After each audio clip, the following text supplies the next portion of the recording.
Hello hi dear friends, welcome to my channel day out eat and shopping. അപ്പോൾ ഇന്നത്തേത് ഞാൻ ബാംഗ്ലൂരിൽ നിന്ന് കോഴിക്കോട്ടേക്ക് പോകുന്ന വിശേഷങ്ങളാണ് കേട്ടോ. അപ്പോൾ നല്ല ചൂടുണ്ട് ഇവിടെ കോഴിക്കോട്. അപ്പോൾ ഞങ്ങളുടെ യാത്ര ആരംഭിച്ച് കഴിഞ്ഞു. അപ്പോൾ ആരംഭിച്ചപ്പോൾ തന്നെ ആരെയാ കണ്ടത് നോക്കൂ. അപ്പോൾ നിങ്ങൾക്ക് എല്ലാവർക്കും അറിയാലോ, നമ്മൾ ബാംഗ്ലൂരിൽ നിന്ന് കോഴിക്കോട്ടേക്ക് പോകുമ്പോൾ മുത്തങ്ങ ഫോറസ്റ്റിലൂടെയാണ് പോവുക. പിന്നെ ചുരമൊക്കെ കയറണം. അപ്പോൾ മുത്തങ്ങ ഫോറസ്റ്റിൽ ഈ ഒരു നല്ല വ്യൂ കിട്ടിയിട്ടോ. ഒരു ആനേനെ തന്നെ കാണാൻ പറ്റി. അധികവും നമ്മൾ പോകുമ്പോൾ ഇങ്ങനെ കാണാറുണ്ട്. പിന്നെ രണ്ട് വശത്തും നല്ല ഫോറസ്റ്റ് ആയിരുന്നു. ഈ ഡ്രൈവിംഗ് എന്ന് പറയുന്നത് വളരെ സീനിക് ആയിട്ടുള്ള, വളരെ ബ്യൂട്ടിഫുൾ ആയിട്ടുള്ള ഡ്രൈവായിരുന്നു. അത് കാണുമ്പോൾ തന്നെ നിങ്ങൾക്ക് അറിയാമല്ലേ. അപ്പോൾ ചൂടൊന്നും ഒരു പ്രശ്നമേ അല്ല. പിന്നെ നല്ല പച്ചപ്പായിരുന്നു. ഞാൻ വിചാരിച്ചത് ഇങ്ങനെ, അതായത് മുതുമലയൊക്കെ പോകുമ്പോൾ ഇങ്ങനെ ഉണങ്ങിയ പോലെ തോന്നാറുണ്ടായിരുന്നു. പക്ഷേ ഇവിടെ ഭാഗ്യത്തിന് മരങ്ങളൊന്നും ഉണങ്ങിയിട്ടില്ല. നല്ല പച്ചപ്പോടെ നല്ല സീനിക്കായിട്ടുള്ള വ്യൂവിൽ അങ്ങനെ പോകാൻ പറ്റി. വയനാട് ഒരുപാട് മനോഹരമാണല്ലേ. ശരിക്കും അതെ, കേരളത്തിൻ്റെ ഒരു വൺ ഓഫ് ദ ജെമ്മാണ് ഇത്, വയനാട്. അപ്പോൾ ഇനി എൻ്റെ അടുത്ത ലക്ഷ്യം വയനാട് വ്യൂ പോയിൻ്റ് ആണ് കേട്ടോ. അപ്പോൾ ശരിക്കും പറഞ്ഞാൽ ഒരുപാട് തിരക്കുള്ള സ്ഥലമായിരുന്നു. പക്ഷേ ഇന്ന് ഞങ്ങളുടെ ഭാഗ്യത്തിന് ആരും ഉണ്ടായിട്ടില്ല.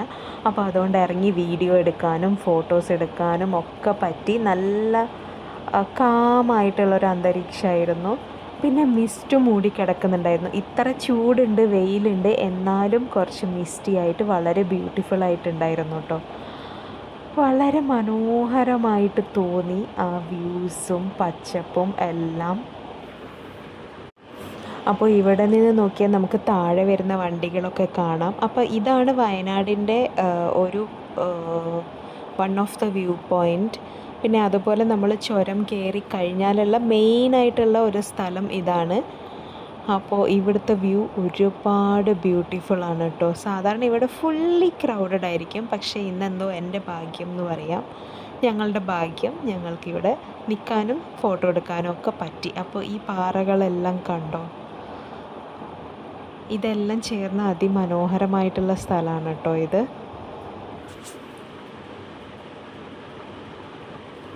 അപ്പോൾ അതെല്ലാം കഴിഞ്ഞു, ഞങ്ങൾ വീട്ടിലെത്തി, ഒരു ചായ കുടിച്ചു. പിന്നെ എൻ്റെ അമ്മ മീൻകറി ഉണ്ടാക്കുമായിരുന്നു കേട്ടോ. അപ്പോൾ അമ്മമാരുടെ മീൻകറി അത് സ്പെഷ്യൽ തന്നെയല്ലേ, ഒരുപാട് ടേസ്റ്റി ആയിരിക്കും, ഒരുപാട് ഇഷ്ടമാണ് എനിക്ക്. അപ്പോൾ ഉള്ളിയെല്ലാം വഴറ്റി, ഇഞ്ചി വെളുത്തുള്ളി അതെല്ലാം ഇട്ടു, നന്നായിട്ട് വെളിച്ചെണ്ണയിൽ മൂപ്പിച്ചെടുത്തു. എന്നിട്ട് കുറച്ച് കരിവേപ്പില ചേർത്തു. അപ്പോൾ കരിവേപ്പിലയെല്ലാം ചേർത്ത് കഴിഞ്ഞ് പിന്നെ മുളക് പൊടി, മഞ്ഞൾപ്പൊടി അതൊക്കെ ആഡ് ചെയ്തു. എന്നിട്ട് പിന്നെയും നന്നായിട്ട് വഴറ്റി ഇതെല്ലാം സിമ്മിൽ വെച്ചിട്ട് പിന്നെ അത് കഴിഞ്ഞിട്ട് നമ്മൾ തേങ്ങ ചേർക്കും. ഇന്നത്തെ സ്പെഷ്യൽ എന്ന് പറഞ്ഞാൽ മാങ്ങ ചേർക്കും. സാധാരണ എല്ലാവരും മാങ്ങ ചേർക്കാറുണ്ടല്ലേ. അപ്പോൾ ഇപ്പോൾ മാങ്ങേൻ്റെ സീസണായി കഴിഞ്ഞപ്പോൾ മാങ്ങ ഞങ്ങൾ ചേർത്തു. അപ്പോൾ ആദ്യം ഈ തേങ്ങ നന്നായിട്ട് ആഡ് ചെയ്തു. പിന്നെ മാങ്ങ ഇട്ടു. പുളിയൊന്നും ഇട്ടില്ല കേട്ടോ, കാരണം മാങ്ങയിൽ നല്ല പുളിയുണ്ട്. അപ്പോൾ അതുകൊണ്ട് ഇനി മാങ്ങ വെന്ത് കഴിഞ്ഞാൽ കുറച്ച് പ്രോൺസ് ഇടും.